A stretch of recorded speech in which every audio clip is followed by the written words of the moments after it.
मैं अर्धनारीश्वर के श्री विग्रह की निरंतर शरण लेता हूँ।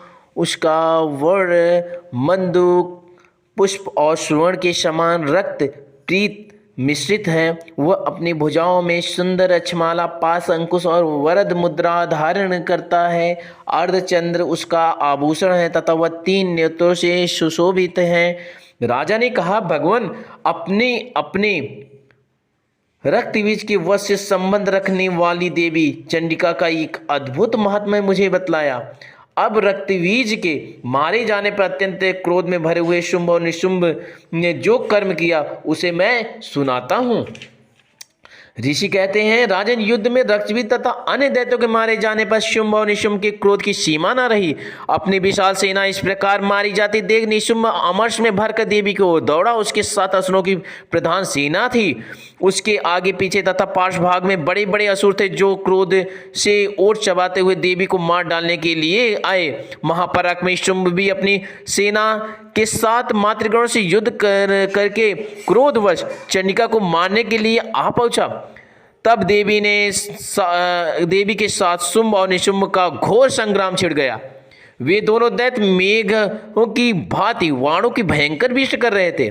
उन दोनों के चलाए हुए बाणों को चंडिका ने अपने बाणों के समूह से तुरंत काट डाला और शह समूह की वर्षा करके उन दोनों दैत्यपतियों के अंगों में भी चोट पहुंचाई।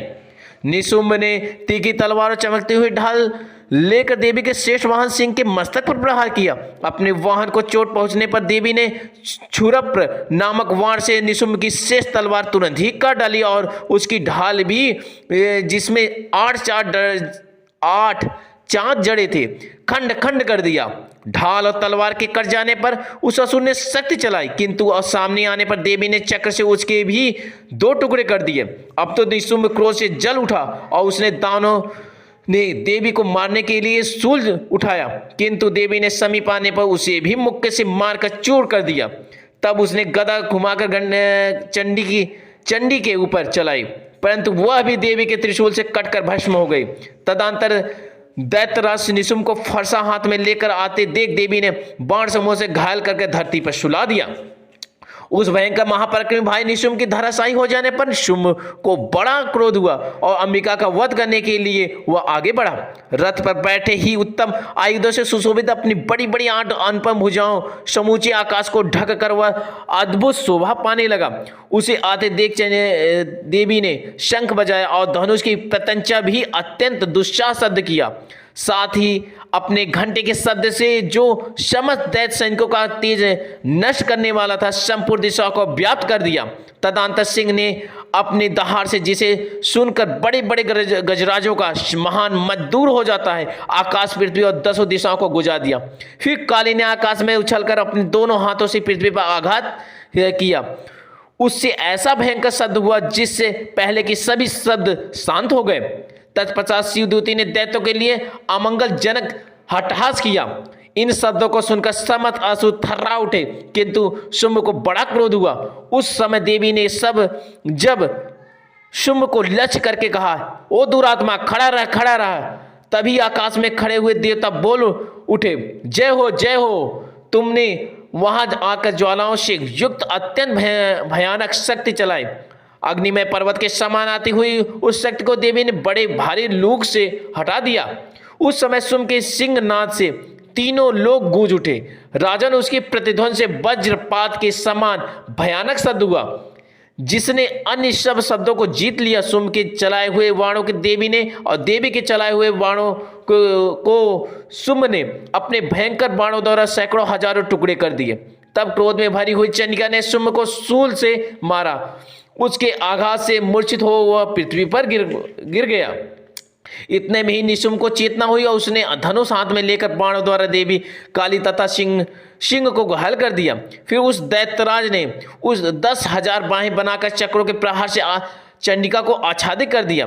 तब दुर्गम पीड़ा का नाश करने वाली भगवती दुर्गा ने कुपित होकर अपने बाणों से उन चक्रों तथा बाणों को काट गिराया।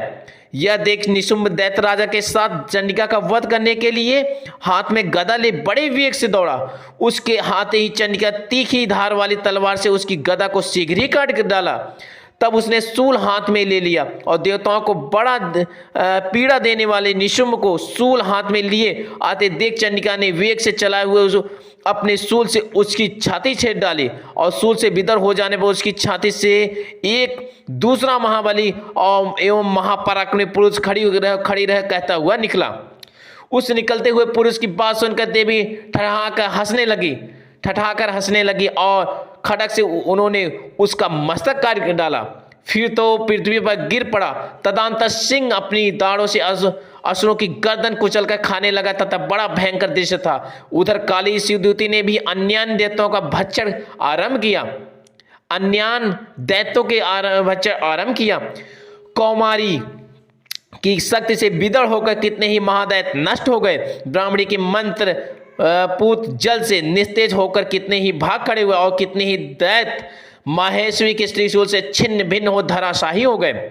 वराही की थुथुन के आघात से कितनों का पृथ्वी पर कचूमर निकल गया और वैष्णवी ने भी अपने चक्र से दानों के टुकड़े टुकड़े कर डाले। इंद्र के हाथ से छूटे हुए वज्र से भी कितने ही प्राणों से हाथ धो बैठे। कुछ असुर नष्ट हो गए और कुछ इस महायुद्ध से भाग गए तथा कितने ही काली शिवदूती तथा सिंह के ग्रास बन गए। इस प्रकार श्री मार्कंडेय पुराण में श्रवण मनवंतर की कथा के अंतर्गत देवी महात्मना में निशुंभ वध नामक 9वां अध्याय पूरा हुआ।